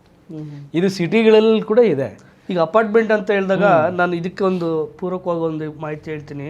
ಸರ್ಕಾರ ಎಷ್ಟೋ ಕೋಟಿ ಖರ್ಚು ಮಾಡಿ ಜಾತಿ ಸಮೀಕ್ಷೆ ಅಂತ ಮಾಡಿದೆ. ಮೊನ್ನೆ ನಮ್ಮ ಆತ್ಮೀಯ ಗೆಳೆಯರೇ, ನಿಮಗೂ ಗೊತ್ತಿದೆ, ಅವ್ರ ಅಪಾರ್ಟ್ಮೆಂಟಲ್ಲಿ ಸೆಕ್ಯೂರಿಟಿ ಹೋಗ್ಬಿಟ್ಟು ಸ್ಟಿಕ್ಕರ್ ಅಂಟಿಸ್ತಾ ಇದ್ರಂತೆ. ಏನಕ್ಕೆ ಅಂಟಿಸ್ತಿದ್ದೀರಾ ಅಂತ ಕೇಳಿದಾಗ, ಸರ್ ಅಲ್ಲಿ ಈ ಥರ ಬಂದಿದ್ರು, ಒಂದು ಸ್ಟಿಕ್ಕರ್ ಕೊಟ್ಟಿದ್ದಾರೆ ಅಪಾರ್ಟ್ಮೆಂಟಿಗೆಲ್ಲ ಹಂಚಿ, ಅದು ನೋಡಿದ್ರೆ ಜಾತಿ ಸಮೀಕ್ಷೆ ಆಗಿದೆ ಅನ್ನೋ ಸ್ಟಿಕ್ಕರು. ಅಂದರೆ ಎಷ್ಟು ಇದು ಅಂದರೆ ಔಥೆಂಟಿಕೇಶನ್ ಯಾವ ಥರ ಪ್ರಾಬ್ಲಮ್ ಆಗುತ್ತೆ. ಈಗ ಅದನ್ನ ಇಟ್ಕೊಂಡು ಏನೋ ಒಳಮಿಸ್ತಾ ಇದ್ದೆಲ್ಲ ಬಂತು, ಅದ್ರದ್ದು ಪರ ಅಂಟಿಸ್ಬೇಡಿ ಅಂತ ಹೇಳಿದ್ದಾರೆ. ಹೌದು, ಹೇಳಿದ್ದಾರೆ. ಬಟ್ ಇದು ಎಷ್ಟು ತಪ್ಪಲ್ಲ ಸರ್ ಮಾಹಿತಿ? ಹೌದು, ಅಪಾರ್ಟ್ಮೆಂಟ್ಗಳಲ್ಲಿ ಇದೆ, ಓಕೆ, ಅದು ಹೌದು, ನೀವು ಹೇಳಿದ್ದು ಅದು ಸಹ ಅಕ್ಸೆಪ್ಟೇ. ಎದುರುಗಡೆ ಮನೆಯವರು ಸಹ ಗೊತ್ತಿರಲ್ಲ ಯಾರ್ಯಾರು ಅಂತ, ಅವ್ರು ಒಂದು ಟೈಮಿಗೆ ಬರ್ತಾರೆ ಹೋಗ್ತಾರೆ. ಬಟ್ ಗೊತ್ತಾದರೆ ಅದ್ರದ್ದು ಪರಿಣಾಮ ಬೇರೆ ಅಂತ ಅದು ಗೊತ್ತಿದೆ. ಬಟ್ ಆ ಒಂದು ಸಣ್ಣ ಯೋಜನೆ ಸರ್ಕಾರದ್ದು, ಅದನ್ನು ಇನ್ನೂ ಪ್ಲ್ಯಾಂಡ್ ಆಗಿ ಆಧಾರ್ ಕಾರ್ಡ್ ಇದೆ ಸರ್. ಆಧಾರ್ ಕಾರ್ಡ್ ಜೊತೆ ಪ್ರತಿಯೊಂದನ್ನು ಅವರು ಹೆಂಗಿದ್ರು ನಾವು ಯು ಡಿ ಎ ಇದ್ರದ್ದೆಲ್ಲ ಈಗ ಹೆಸರು ಅಡ್ರೆಸ್ ಪ್ರೂಫ್ ಅಂತ ಕೊಡ್ತಾರಲ್ಲ, ಅದರಲ್ಲೇ ಒಂದು ಕ್ಯಾಸ್ಟನ್ನು ಸೇರಿಸ್ಬಿಟ್ರೆ ಭಾಳ ಸಮಸ್ಯೆ ಆಗ್ತಿರಲಿಲ್ಲ. ಮತ್ತು ಯಾವಾಗಲೂ ಅದು ಅಥೆಂಟಿಸಿಟಿ ಆಗೇ ಇರ್ತಿತ್ತು. ಹೌದು. ಇನ್ಕಮ್ ಸರ್ಟಿಫಿಕೇಟ್ ಮಾತ್ರ ಇಯರ್ಲಿ ಮಾಡ್ಬೋದಿತ್ತು. ಇದು ನನ್ನ ಒಂದು ಪರ್ಸ್ನಲ್, ನಾನು ಇದನ್ನೆಲ್ಲ ನೋಡಿದಾಗ ಅದನ್ನು ಬೇಕಾದ್ರೆ ಕ್ಯಾಸ್ಟ್ ಎಲ್ಲ ಆಧಾರ್ ಕಾರ್ಡಲ್ಲಿ ಹಾಕೋ ಅವಶ್ಯಕತೆ ಇರಲಿಲ್ಲ. ಅದನ್ನು ಐ ಡಿ ಓಪನ್ ಮಾಡಿದಾಗ ಯಾರಿಗೆ ಅದು ಯೂಸ್ ಇದೆ, ಗೌರ್ಮೆಂಟ್ ಆಫೀಸ್ಗಳಲ್ಲಿ ಯಾರಿಗೆ ಯೂಸ್ ಆಗುತ್ತೆ ಅದು ಮಾತ್ರ ತೋರಿಸುತ್ತೆ. ಅದು ಎಕ್ಸ್ಟ್ರಾ ಕ್ಯಾಸ್ಟು ಅದ್ರದ್ದೆಲ್ಲ ಆ ಥರನೂ ಮಾಡ್ಬೋದಿತ್ತು ಇವರು. ಆ್ಯಕ್ಚುಲಿ ಸಿಸ್ಟಮನ್ನು ಚೆನ್ನಾಗಿ ಯೂಸ್ ಮಾಡ್ಬೋದಾಗಿತ್ತು. ಇದೇನಂದರೆ ಎಸ್ ಸಿಗಳಲ್ವಾ, ಎಸ್ ಸಿ ಎಸ್ ಟಿಗಳಲ್ವಾ, ಏನು ಮಾಡಿದ್ರು ನಡೆಯುತ್ತೆ ಅನ್ನೋ ಥರದ್ದು ಪ್ರಭುತ್ವಕ್ಕೂ ಆ ಥರದ್ದೊಂದು ಇದು ಬಂದ್ಬಿಟ್ಟಿರುತ್ತೆ ಎಸ್ ಸಿಗಳನ್ನೋ ಕಾರಣಕ್ಕಾಗಿ. ಈಗ ಅದನ್ನು ಅಷ್ಟೆಲ್ಲ ಕೋಟಿ ಬರೀ ಹೇಳ್ತಾರೆ, ಕೋಟಿ ಖರ್ಚು ಮಾಡಿದ್ರೆ ನಾವು ಅದು ನ್ಯಾಯಯುತವಾಗಿ ಯೂಸ್ ಮಾಡಿದರೆ ಈಗ ವರ್ಷ ಒಂದು 5 ವರ್ಷಕ್ಕೆ ಒಂದು ಪಕ್ಷ ಚೇಂಜ್ ಆದಾಗೆ ಒಂದೊಂದು ಜಿಲ್ಲೆಗೆ ಈ ಥರ ಒಂದು ನಿರ್ಮೂಲನ ಈ ಜಿಲ್ಲೆಗೆ ಈ ವರ್ಷ ಎಷ್ಟಾಗುತ್ತಷ್ಟು ಯಾರಿಗಿಲ್ಲ ಅವ್ರಿಗೆ ನೋಡ್ಕೊಂಡು ಮಾಡಿದರೆ ಈಗ ಕರ್ನಾಟಕ ಆಲ್ಮೋಸ್ಟ್ ಬೇರೆ ಥರ ಆಗ್ತಿತ್ತು. ಬಟ್ ಆ ಥರ ಯೋಚನೆ ಮಾಡೋರು ಅಡ್ಮಿನಿಸ್ಟ್ರೇಟಿವ್ KS IPSಗಳೆಲ್ಲ ಬಂದರು. ಬಟ್ ಅಲ್ಲಿ ಮೇಯ್ನು ಗೂಟ ಹಿಡ್ಸೋರವ್ರು ಭಾಳ ಸಮಸ್ಯೆ ಇದೆ ಸಮಾಜದ್ದು. ನಾವು ಭಾಳ ಇದಾಗುತ್ತೆ ಸರ್. ಇದೆಲ್ಲ ಬಿಡಿ, ಈಗ ನಾವು ಎಷ್ಟು ಹೇಳಿದ್ರು ಅದು ನಾಳೆ ಇನ್ನೊಂದು ಸಾಯಂಕಾಲನೇ ಒಂದು ಘಟನೆ ಆಗಿರುತ್ತೆ. ಅದು ಯಾವ ಥರ ಇದೆ ಅಂತ ನನಗೂ ಗೊತ್ತಿಲ್ಲ. ನಿಮ್ಮ ಇದರಲ್ಲಿ ಈಗ ನೀವು ಲೆಕ್ಚರ್ ಅಂತ ಹೇಳ್ತೀರಾ, ಅದಕ್ಕೆ ಪೂರಕವಾಗಿ ರೋಹಿತ್ ವೇಮುಲ ಆ್ಯಕ್ಟ್ ಬಗ್ಗೆ ಏನಾದರೂ ಸ್ವಲ್ಪ ನಮ್ಮ ವೀಕ್ಷಕರಿಗೆ ತಿಳಿಸ್ಕೊಡ್ಬೇಕಾದ್ರೆ. ತುಂಬ ಮುಖ್ಯವಾದ ಪ್ರಶ್ನೆ ಇದು. ಯಾಕೆಂದರೆ ನಾವು ರೋಹಿತ್ ವೇಮುಲ ಆ್ಯಕ್ಟ್ ಒಂದು ಕ್ಯಾಂಪೇನ್ ಮಾಡ್ತಿದ್ದೀವಿ, campaign for Rohit Vemula act. ಬಂದಿದೆ, ನಾನು ಫ್ರೀಡಮ್ ಪಾರ್ಕಲ್ಲಿ ನೀವು ಬಂದಿದ್ರಿ. ಕಳೆದ ಸುಮಾರು 3 ವರ್ಷದಿಂದ ಈ ಥರದ್ದೊಂದು ಆಗಬೇಕು ಅಂತ ಪ್ರಯತ್ನ ಪಟ್ವಿ. ರೋಹಿತ್ ವೇಮುಲ ಸತ್ತಾಗ್ಲಿಂದ ಈ ಥರ ನಡೀತಿದೆ. ಅದು ಇಡೀ ಇಂಡಿಯಾದಲ್ಲಿ ಚರ್ಚೆ ನಡೀತಾ ಇದೆ. ದಲಿತ ವಿದ್ಯಾರ್ಥಿಗಳ ಮೇಲೆ ಶಿಕ್ಷಣ ಸಂಸ್ಥೆಗಳಲ್ಲಿ ನಡೀತಿರೋಂಥ ದೌರ್ಜನ್ಯಗಳನ್ನು ಹೇಗೆ ತಡೆಗಟ್ಟಬೋದು ಅನ್ನೋದಕ್ಕೆ ಅದರಲ್ಲಿ ನಾವು ಶುರು ಮಾಡಿದ್ದು ಕಳೆದ 1.5 ವರ್ಷದಿಂದ. 3 ವರ್ಷದಿಂದ ಅದನ್ನು ಯೋಚನೆ ಮಾಡಿದ್ವಿ. 1.5 ವರ್ಷದಿಂದ ಒಂದು ಕ್ಯಾಂಪೇನ್ ಆಗೋದನ್ನು ಮಾಡ್ತಿದ್ವಿ ನಾವು. ಕ್ಯಾಂಪೇನ್ ಆಗಿ ಅಂತಂದರೆ ಸರ್ಕಾರಕ್ಕೆ ನಾವು ದಯವಿಟ್ಟು ರೋಹಿತ್ ವೇಮುಲ ಆ್ಯಕ್ಟನ್ನು ಒಂದು ಮಾಡಿ, ರೋಹಿತ್ ವೇಮುಲ ಆ್ಯಕ್ಟ್ ಮುಖಾಂತರ ನೀವು ಅಟ್ರಾಸಿಟಿ ಆ್ಯಕ್ಟ್ಗಳಲ್ಲಿ ಏನು ಪ್ರಾಬ್ಲಮ್ ಇದೆಯೋ ಈ ಪ್ರಾಬ್ಲಮನ್ನು ಸರಿ ಮಾಡಿಕೊಂಡು ದಲಿತ ವಿದ್ಯಾರ್ಥಿಗಳಿಗೆ ಒಂದು ಓದೋ ಅವಕಾಶ ಕೊಡಿಸಿ ಅಂತ ಆ ಥರದ್ದೊಂದು ನಡೀತಾ ಇದೆ. ನಾವು ಅದನ್ನು ಮಾಡ್ತಿದ್ದೀವಿ. ರೋಹಿತ್ ವೇಮುಲ ಆ್ಯಕ್ಟಲ್ಲಿ ಮುಖ್ಯವಾಗಿ ದಲಿತ ವಿದ್ಯಾರ್ಥಿಗಳ ಮೇಲೆ ಆಗ್ತಿರೋ ದೌರ್ಜನ್ಯಗಳ ಸ್ವರೂಪಗಳನ್ನು ಅಧ್ಯಯನ ಮಾಡಬೇಕು. ಆ ದೌರ್ಜನ್ಯದ ಸ್ವರೂಪವನ್ನು ಈವನ್ ಬೈಯೋದ್ರಿಂದ ಹಿಡಿದು ನೋಡೋ ದೃಷ್ಟಿಕೋನದಿಂದ ಹಿಡಿದು ಎಲ್ಲವನ್ನೂ ಅದರಲ್ಲಿ ಸೇರಿಸಿ ಯಾವುದೇ ವಿದ್ಯಾರ್ಥಿ ಮುಖ್ಯವಾಗಿ ನೀವು ಜಾತಿ ಕಾರಣಕ್ಕೆ ಓದಿನಿಂದ ತಪ್ಪಿಸ್ಕೋಬಾರ್ದು, ಶಿಕ್ಷಣದಿಂದ ವಂಚಿತರಾಗಬಾರ್ದು ಅನ್ನೋ ಥರದ್ದೊಂದು ಇದೆ ಅದರಲ್ಲಿ. ಅದೆಲ್ಲದಕ್ಕಿಂತ ಹೆಚ್ಚಾಗಿ ನಮಗೆ ಈ ಸಮಾಜದಲ್ಲಿ ನಿಮಗೆ ಜಾತಿ ಕ್ರೌರ್ಯಕ್ಕೆ ಒಳಗಾದವರು, ಯಾರು ಜಾತಿ ಕ್ರೌರ್ಯಕ್ಕೆ ಒಳಗಾಗಿ ನೋವನ್ನು ಅನುಭವಿಸಿ ಸಾಯ್ತಾರೆ ಅಥವಾ ಏನು ಇಡೀ ಶಿಕ್ಷಣ ಬಿಡ್ತಾರೆ ಅವ್ರಿಗೆಲ್ಲ ಮಾತ್ರ ಅಲ್ಲ, ಅದು ಯಾರು ಅದನ್ನು ಮಾಡ್ತಾರಲ್ಲ ಆ ಹುಡುಗಿರಿಗೂ ಕೂಡ ಒಂದು ಪಾಠ ಆಗಬೇಕದು. ನಿಮ್ಮ ಒಂದು ಸಮಾಜನ ಬದಲಾಯಿಸೋದಂದ್ರೆ ಈ ಕಡೆಯಿಂದ ಬದಲಾಯಿಸ್ಬೋದು, ಅದು ಕೊನೆಗೆ ಆ ಕಡೆಯಿಂದ ಕೂಡ ಬದಲಾಯಿಸ್ಬೋದು. ನಾವು ಇದೆರಡನ್ನೂ ಹಿಂಗೆ ಸಮವಾಗಿ ಬದಲಾಯಿಸಬೇಕು ಅಂತಂದರೆ ರೋಹಿತ್ ವೇಮುಲ ಆ್ಯಕ್ಟ್ ಆಗಬೇಕು. ಅಟ್ಲೀಸ್ಟ್ ಅದು ಒಂದು ಸಣ್ಣ ಭಯನಾದರೂ ಕ್ರಿಯೇಟ್ ಮಾಡಬೇಕು ಅಂತ ಅನಿಸ್ತದೆ ಏನೋ ವಿದ್ಯಾರ್ಥಿಗಳಿಗೆ, ದಲಿತ ವಿದ್ಯಾರ್ಥಿಗಳಿಗೆ.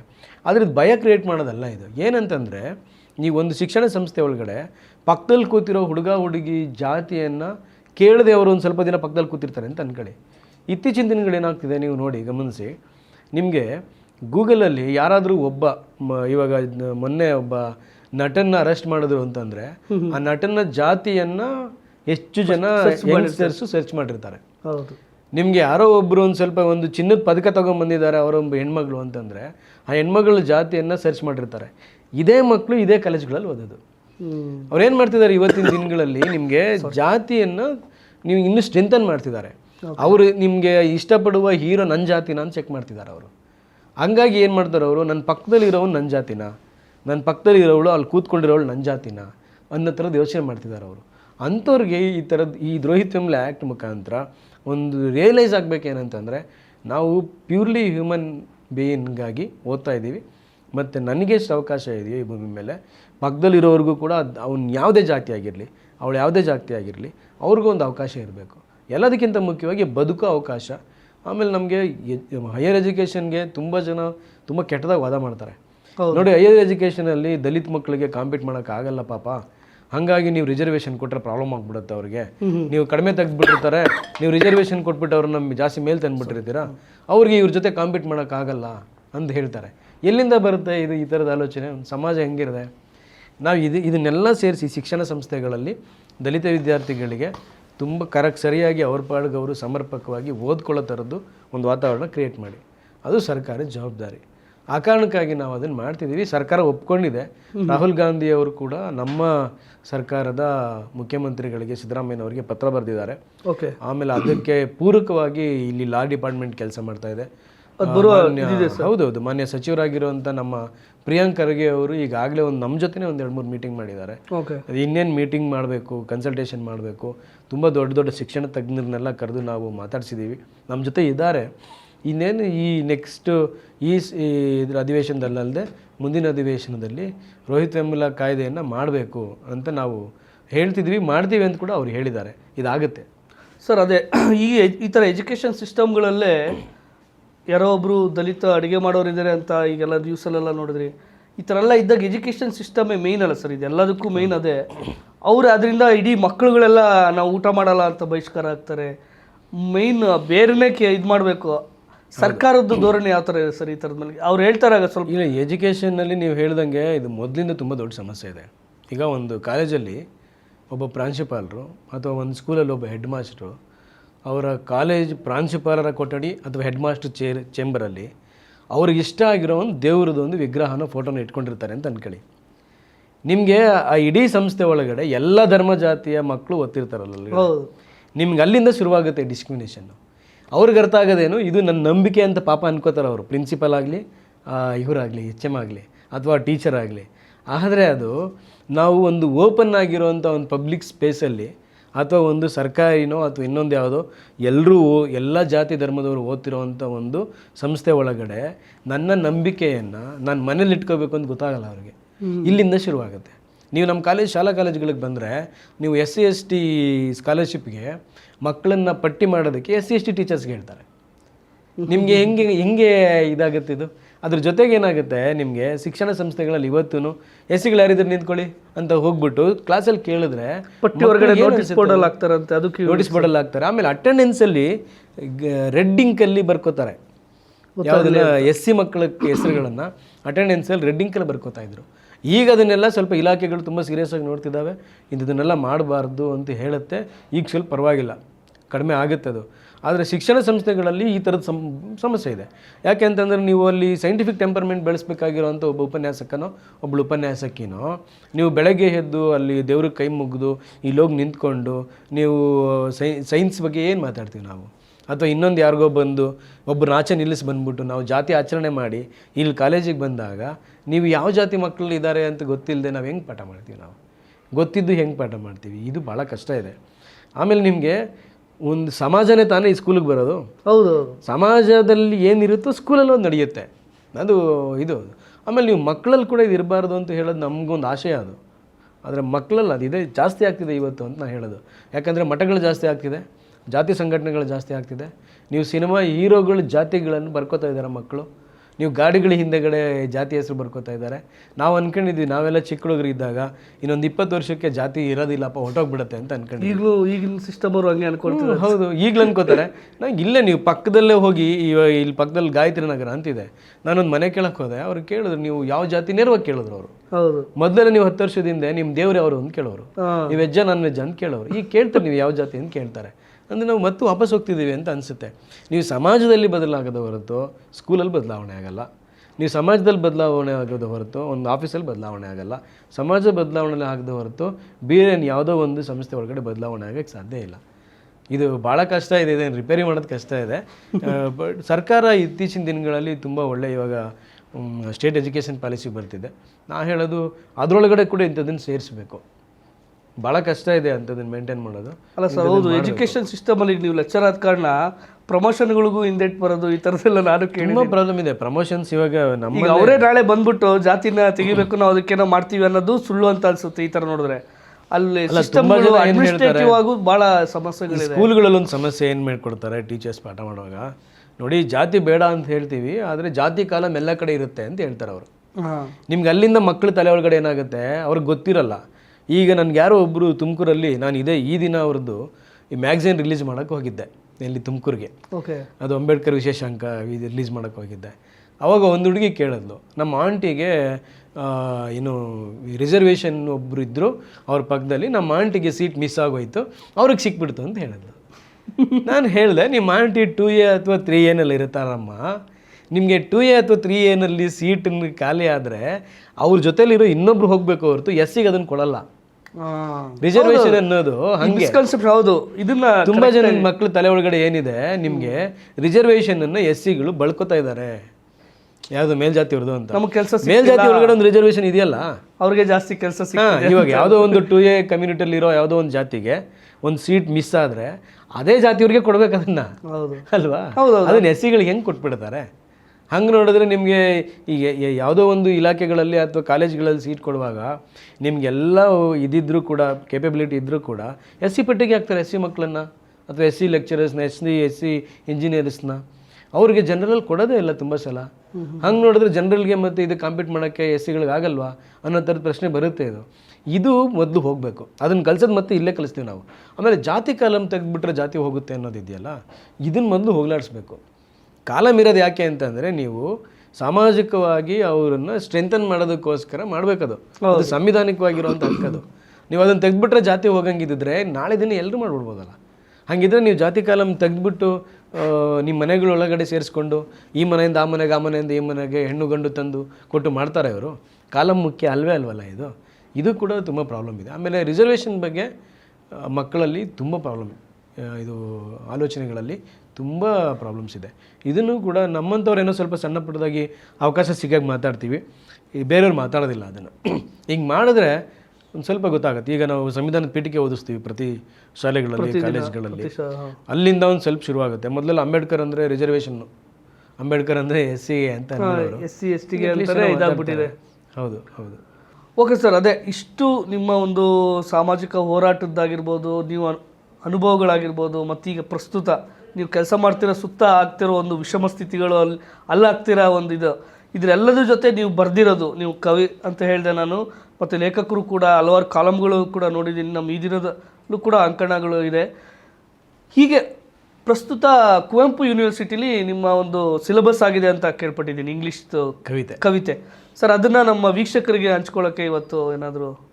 ಓಕೆ, ಅದನ್ನು ನಾನು ಕನ್ನಡದಲ್ಲಿ ಅನುವಾದ, ಅಂದರೆ ಅದು ಕನ್ನಡ ಪದ್ಯ, ಇಂಗ್ಲೀಷ್ಗೆ ಅವರು ಟ್ರಾನ್ಸ್ಲೇಟ್ ಮಾಡಿ ಅವರು ಅನುವಾದ ಮಾಡ್ಕೊಂಡಿದ್ರು. ನಮ್ಮ ದೂ ಸರಸ್ವತಿ ಅಕ್ಕ ಸ್ವಲ್ಪ ಸಹಾಯ ಮಾಡಿದ್ರು, ನನ್ನ ಫ್ರೆಂಡ್ ಕಾಂತರಾಜು ಅಂತ ಸಹಾಯ ಮಾಡಿದ್ರು. ಅದು ಆಗಿದೆ. ನಾನು ಅದನ್ನು ಕನ್ನಡದಲ್ಲಿ ಓದ್ತೀನಿ. ನಂಗೆ ತುಂಬ ಇಷ್ಟವಾಗಿರೋ ಪದ್ಯ ಇದು. ಬಾಬಾ ಸಾಹೇಬ್ ಅಂಬೇಡ್ಕರ್ ಅವ್ರ ಬಗ್ಗೆ. ಓಕೆ. ತೋರು ಬೆರಳ ಗುರುವಿಗೆ ಹೆಕ್ಕುವ ಕೊಕ್ಕು ಮುರಿದರೂ ಕಾಳಿನ ನೆನಪ ಮೆಲುಕಿನಲ್ಲಿ ಉಸಿರಾಡುತ್ತಿದ್ದೇನೆ ಗುರುವೇ. ಹೆಕ್ಕುವ ಕೊಕ್ಕು ಮುರಿದರೂ ಕಾಳಿನ ನೆನಪ ಮೆಲುಕಿನಲ್ಲಿ ಉಸಿರಾಡುತ್ತಿದ್ದೇನೆ ಗುರುವೇ. ಈ ನೆನಪಿನ ಮೆಲುಕು ಅದೆಷ್ಟು ರೊಮ್ಯಾಂಟಿಕ್ ಎಂದರೆ, ಮುಕ್ಕಿದಷ್ಟು ಮುಗಿಯದ ಭ್ರಮಾಕಣಜ, ಬಲಿಯುವ ಭಾವ ಬೆಳೆದಷ್ಟು ನಿತ್ರಾಣ ರೇಖೆ, ಬಣ್ಣ ಮಾತ್ರದ ಒಣನೆತ್ತರು ಹೊಟ್ಟೆಯ ಭಾಗಕ್ಕೆ ಅದುಮಲ್ಪಟ್ಟ ಕಣ್ಣ ಕಾರ್ನಿಯವನ್ನೇ ಕರಗಿಸಿ ಬಿಡುವ ರಜ ಬೆಳಕು, ಬೆನ್ನಲ್ಲಿ ನಗುವನ್ನು ವಿಸರ್ಜಿಸುವ ನಾಗರಿಕ ಚಾಣಾಕ್ಷತನ. ಇದು ನಾನೋ, ನನ್ನೊಳಗಿನ ಅವಳೋ, ಅವಳೊಳಗಿನ ಇವನೋ, ನಮ್ಮೊಳಗಿನ ಸಮಷ್ಟಿಯೋ ವ್ಯಷ್ಟಿಯೋ ಅದೇನೋ ತಿಳಿದರೂ ತಿಳಿಯುತ್ತಿಲ್ಲ ಗುರುವೇ. ಹಸಿವು ನೆನಪಾಗಿ ಕಾಡುವ ನನ್ನಂತಹ ಸಹಸ್ರ ನಿಕೃಷ್ಟ ಜಂತುಗಳಿಗೆ ಹಾರುವ ಆಯಾಸಬೇಕು ಅರ್ಥವಾಗುತ್ತಿಲ್ಲ. ಹಸಿವು ನೆನಪಾಗಿ ಕಾಡುವ ನನ್ನಂಥ ಸಹಸ್ರ ನಿಕೃಷ್ಟ ಜಂತುಗಳಿಗೆ ಹಾರುವ ಆಯಾಸಬೇಕು ಅರ್ಥವಾಗುತ್ತಿಲ್ಲ. ಈ ಕೊಕ್ಕು ಗುಕ್ಕು ಬಿಕ್ಕುಗಳಾಚೆಗೆ ನಮ್ಮನ್ನು ಆಯಾಸರಹಿತ ಆರಾಮದಲ್ಲಿಡುವ ಕರುಣಾಳುಗಳ ಕೈಕಾಲುಗಳಿಗೆ ಇನ್ನಷ್ಟು ಶಕ್ತಿ ಕರುಣಿಸು. ಎದೆಗಳಲ್ಲೇ ಕರುಣೆಯನ್ನು ಸ್ಖಲಿಸುವ ಅವರ ಔದಾರ್ಯ ದೊಡ್ಡದು. ಹಾಗೆ ಗುರುವೇ, ನಿನ್ನ ತೋರು ಬೆರಳ ಹಾದಿಯ ತಿರುವಿನಲ್ಲಿ ಕುಸಿದು ಬಿದ್ದಿದ್ದೇನೆ. ತೆವಳಿ ತೆವಳಿ ಗುರು ತಲುಪಿದ ಮೇಲೆ ನಿನ್ನ ಹಾಡು ಹಾಡುವ ನನ್ನ ಛಲಕ್ಕೆ ಪ್ರೇರಣೆ ನೀಡು. ಕೊಕ್ಕಿಲ್ಲದ ತೊದಲ ನಾಲಿಗೆಯಲ್ಲಿ ಪದವ ನುಡಿಸೋ ನಿಸ್ಸೀಮ ನೀನು. ಕೊಕ್ಕಿಲ್ಲದ ತೊದಲ ನಾಲಿಗೆಯಲ್ಲಿ ಪದವ ನುಡಿಸೋ ನಿಸ್ಸೀಮ ನೀನು. ನಿನ್ನನ್ನೇ ನಂಬಿದ್ದೇನೆ ನಾನು, ನಿನ್ನನ್ನೇ ನಂಬಿದ್ದೇನೆ ನಾನು. ತುಂಬ ಚೆನ್ನಾಗಿದೆ ಸರ್. Thank you. ಈಗ ನಮ್ಮ ಹೋರಾಟದ ಸಾಗರಕ್ಕೆ ಸಾವಿರಾರು ನದಿಗಳನ್ನಾಗೆ ಈ ಹೋರಾಟದ ಜೊತೆನೇ ಈಗ ಪ್ರಸ್ತುತ ಅಲೆಮಾರಿ ಸಮುದಾಯಕ್ಕೆ ಯಾವ ಥರ ಒಂದು ಅನ್ಯಾಯ ಆಗಿದೆ, ಅದ್ರ ಬಗ್ಗೆ ನಮ್ಮ ವೀಕ್ಷಕರಿಗೆ ಹೇಳ್ಬೇಕಂದ್ರೆ? ಇದು ಇವತ್ತಿನ ಇಡೀ ಕರ್ನಾಟಕ ಮಾತಾಡ್ತಿರೋವಂಥ ಒಂದು ತುಂಬ ದೊಡ್ಡ ಅನ್ಯಾಯ ಇದು.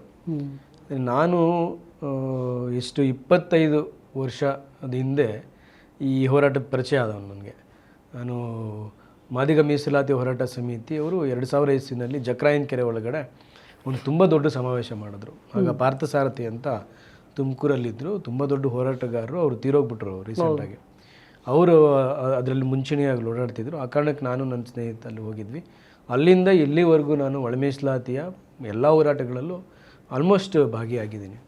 ಇದರಲ್ಲಿ ಕೂಡ ಲಾಸ್ಟ್ 2022ರಿಂದ ನಾನು, ನನ್ನ ಸ್ನೇಹಿತರು ವಿಕಾಸ್ ಮೌರ್ಯ ಆಗಲಿ ಅಥವಾ ನನ್ನ ತಮಟೆ ಬಳಗ ಆಗಲಿ ಎಲ್ಲರೂ ಕೂಡ ಈ ಒಳ ಮೀಸಲಾತಿ ಹೋರಾಟಕ್ಕೆ ಬೇಕಾಗಿರುವಂಥ ಒಂದು ಆನ್ಲೈನ್ ಪ್ಲಾಟ್ಫಾರ್ಮನ್ನು ಕ್ರಿಯೇಟ್ ಮಾಡಿಕೊಟ್ಟು ಅದ್ರ ಬಗ್ಗೆ ಕೆಲಸ ಮಾಡ್ತಿದ್ದೀವಿ. ತುಂಬ ಕೆಲಸ ಮಾಡ್ತಿದ್ವಿ. ಈ ದಿನ ಕೂಡ ಅದರಲ್ಲಿ ನಮಗೆ ತುಂಬ ಸಹಾಯ ಮಾಡಿದೆ ಈ ದಿನ.com ಕೂಡ. ಇಂಥ ಸಂದರ್ಭದಲ್ಲಿ ಕಳೆದ 19ನೇ ತಾರೀಕು, ಹೋದ ತಿಂಗಳ 19ನೇ ತಾರೀಕು ಸರ್ಕಾರ ಒಳ ಮೀಸಲಾತಿಯನ್ನು ಅವರು ಅನೌನ್ಸ್ ಮಾಡ್ತಾರೆ ಅಂತ ಕೇಳಿದಾಗ ನಾವೆಲ್ಲರೂ ಮೈಯೆಲ್ಲ ಕಣ್ಣಾಗಿ ಹಗಲು ರಾತ್ರಿ ಎಲ್ಲ ನಿದ್ದೆಗೆಟ್ಟು ಫ್ರೀಡಮ್ ಪಾರ್ಕಲ್ಲಿ ಮಾದಿಗ ಬಂಧುಗಳ ಜೊತೆ, ಅಲೆಮಾರಿ ಬಂಧುಗಳ ಜೊತೆ ಕಾಯ್ಕೊಂಡು ಕೂತ್ಕೊಂಡ್ವಿ. ತುಂಬ ದೊಡ್ಡ ಹೋರಾಟ ಅದು. ಕರ್ನಾಟಕದಾದ್ಯಂತ ಬೇರೆ ಬೇರೆಯವರೆಲ್ಲ ಹೋರಾಟ ಮಾಡಿದ್ದಾರೆ. ನಾವು ಕೂಡ ನಮ್ಮ ಸ್ನೇಹಿತರು ಕೆಲವು ಜನ ನಮ್ಮ ಅಂಬಣ್ಣವರು, ಬಸವರಾಜ್ ಕವತಾಳ್ ಅವರು, ಹೆಣ್ಣೂರು ಶ್ರೀನಿವಾಸ್ ಅವರು, ಕೇಶವಮೂರ್ತಿ ಅವರು, ಇಂಥವ್ರ ಜೊತೆ ಮಾರಪ್ಪ ಅವರು, ಇಂಥವ್ರ ಜೊತೆ ಎಲ್ಲ ಸೇರಿ ನಾವು ಕೂಡ ಹೋರಾಟಕ್ಕೆ ಹೋದ್ವಿ. ನಮಗೆ ಅದೊಂದು ತುಂಬ ದೊಡ್ಡ ಭ್ರಮನಿರಸನ ಆಗಿದೆ. ಏನಂತಂದರೆ ನಾವೇನು ಅಂದ್ಕೊಂಡಿದ್ವಿ, ಇದು ಹೊಲೆಯ ಮಾದಿಗರು ಏನೋ ಅಂದ್ಕೋತಾರೆ, ಅವ್ರಿಗೆ ಅರ್ಧ ಹಂಚ್ಕೊಳ್ಳಿ, ಏನಾದ್ರು ಆಗಲಿ, ಆದರೆ ಅಲೆಮಾರಿಗಳಿಗೆ ಕೊಟ್ಟಿರೋಂಥ 1% ಯಾರೂ ಮುಟ್ಟದೇ ಇರಲಿ ಅಂತ ಅಂದ್ಕೊಂಡಿದ್ವಿ. ನಾವು ಹಾಗೆ ಆಗುತ್ತೆ ಅಂತ ಕೂಡ ಅಂದ್ಕೊಂಡಿದ್ವಿ. ಕೊನೆಗೆ ಅವ್ರು ಅನೌನ್ಸ್ ಮಾಡಿದಾಗ ನಮಗೆ ಅದು ತುಂಬ ಶಾಕ್ ಆಯಿತು. ಏನಂತಂದರೆ ಅಲೆಮಾರಿಗಳಿಗಿದ್ದಂತಹ, ಅದರಲ್ಲೂ 59 ಜಾತಿಗಳ ಅಲೆಮಾರಿಗಳು, ಹತ್ತತ್ರ 5 ಲಕ್ಷ ಜನ ಅಲೆಮಾರಿಗಳಿದ್ದಂತಹ ಆ 1%ನ್ನು ನೀವು ಸ್ವಲ್ಪ ಈಗಾಗಲೇ ಹೆಚ್ಚು ಹುದ್ದೆಗಳನ್ನು ಪಡೆದಿರುವಂತಹ, ಸ್ವಲ್ಪ ಮೀಸಲಾತಿಯಲ್ಲಿ ಹೆಚ್ಚು ಪಡ್ಕೊಂಡಿರುವಂತಹ ಈ ಕಮ್ಯುನಿಟಿಗಳ ಜೊತೆ 4% ಜೊತೆ ಸೇರಿಸ್ಬಿಟ್ಟು 5 ಮಾಡಿಬಿಟ್ರು. ಅದು ನಮಗೆ ಇಷ್ಟು ದಿನ ಏನು ಒಳ ಮೀಸಲಾತಿಗೋಸ್ಕರ ಹೋರಾಟ ಮಾಡಿ ಖುಷಿ ಅನುಭವಿಸ್ಬೇಕಿತ್ತು, ಆ ಖುಷಿನ ಪೂರ್ತಿ ತಿಂದಾಕೊಡ್ತು. ಅದು ನನ್ನೊಬ್ಬನಿಗೆ ಅಲ್ಲ, ನೀವು 30-35 ವರ್ಷಗಳಿಂದ ಬೀದಿ ಹೋರಾಟ ಮಾಡಿದವರು ಕೂಡ ಆ ನೋವನ್ನು ಪಾಪ ಹಂಗೆ ಇಟ್ಕೊಂಡು ಅಯ್ಯೋ ಹಿಂಗೆ ಆಗೋಯ್ತಲ್ಲ. ಹೌದು, ಅದೆಲ್ಲ ಯಾರೋ ಸಂಭ್ರಮನೆ ಮಾಡಿಲ್ಲ. ಅದ್ರ ಮಾರನೇ ದಿನನೇ ಫ್ರೀಡಮ್ ಪಾರ್ಕಲ್ಲಿ ಈಗಲೂ 8ನೇ ದಿನ ಏನೋ ನಡೀತಾ ಇದೆ, ದಿನಾನು. ಅದೊಂದು ತುಂಬ ದೊಡ್ಡ ಒಂದು ಕರ್ನಾಟಕದ ಅಂತಃಸಾಕ್ಷಿಯನ್ನೇ ಪ್ರಶ್ನೆ ಮಾಡ್ಕೊಳ್ಳೋವಂಥ ಒಂದು ವಿದ್ಯಮಾನ ಅದು. ನಾವು ಅನ್ಕೋತೀವಿ ಸಿದ್ದರಾಮಯ್ಯನವ್ರ ಬಗ್ಗೆ ನಮಗೆಲ್ರಿಗೂ ನಂಬಿಕೆ ಇನ್ನೂ ಇದೆ, ಇಲ್ಲಿವರೆಗೂ ಇತ್ತು, ಇನ್ನೂ ಇದೆ. ಅವರು ಹಂಗಾಗಕ್ಕೆ ಬಿಡ್ತಿರ್ಲಿಲ್ಲ, ಬಿಡಬಾರ್ದಿತ್ತು, ಮತ್ತು ಈಗಲೂ ಬಿಡಲ್ಲ ಅಂತ ಅನ್ನಿಸ್ತದೆ. ಯಾಕೆ ಅಂತಂದರೆ ಯಾರೋ ಬೇರೆ ರೀತಿಯಲ್ಲಿ ಯೋಚನೆ ಮಾಡಿರ್ಬೋದು ಅವರು. ತುಂಬ ಜನ ಹೇಳ್ತಾರೆ 1% ಮೀಸಲಾತಿ ಅವ್ರಿಗೆ ಕೊಟ್ಟರೆ ಅವರಲ್ಲಿ ಎಜುಕೇಷನ್ಸ್ ಜಾಸ್ತಿ ಇಲ್ಲ, ಹಂಗಿಲ್ಲ, ಅದು ಅವರು ಏನು ಯೂಸ್ ಆಗಲ್ಲ, ಅವ್ರಿಗೆ ವೇಸ್ಟ್ ಆಗಿಬಿಡುತ್ತೆ ಅಂತೆಲ್ಲ ಮಾತಾಡ್ತಾರೆ. ಸಾಮಾಜಿಕ ನ್ಯಾಯದ ಬಗ್ಗೆ ಮಾತಾಡೋರು ಇಂಥದನ್ನೆಲ್ಲ ಮಾತಾಡಬಾರ್ದು. ಯಾಕೆ ಅಂತಂದರೆ ಏನು ಇಲ್ಲದೆ 10% ಮೀಸಲಾತಿನ ಕೊಟ್ಬಿಟ್ಟು ಸುಮ್ಮನೆ ಕೈ ಕಟ್ಕೊಂಡು ಕೂತಿದ್ವಿ ನಾವು. 3% ಇರೋ ಜನಕ್ಕೆ, 2.3% ಇರೋ ಬ್ರಾಹ್ಮಣ ಸಮುದಾಯಕ್ಕೆ ನೀವು EWS ಹೆಸರಲ್ಲಿ 10% ಮೀಸಲಾತಿ ಕೊಟ್ಟು ಸುಮ್ಮನೆ ಕೂತಿರೋರು ನಾವು 1% ಯಾವತ್ತೂ ಹೋರಾಟ ಮಾಡಿಲ್ಲ ಅವರು. ನಾವು 1% ಮೀಸಲಾತಿ ಕೊಟ್ಟಿದ್ದೀವಿ, ಇದು ವೇಸ್ಟ್ ಆಗಿಬಿಡುತ್ತೆ, ಹಾಗಾಗಿ ನಾವು ಹಂಚ್ಕೊಂಡಿದ್ದೀವಿ ಅಂತ ಹೇಳೋ ಅಂಥ ಆತ್ಮವಂಚನೆ ಇದನ್ನು ನಾನು ನಿಜವಾಗ್ಲೂ ಒಪ್ಕೊಳ್ಳೋದಿಲ್ಲ. ನಾನು ಈಗಲೂ ಈ ಅಲೆಮಾರಿ ಸಮುದಾಯಗಳ ಹೋರಾಟದ ಜೊತೆ ನಾನು ಈಗಲೂ ಇದ್ದೀನಿ.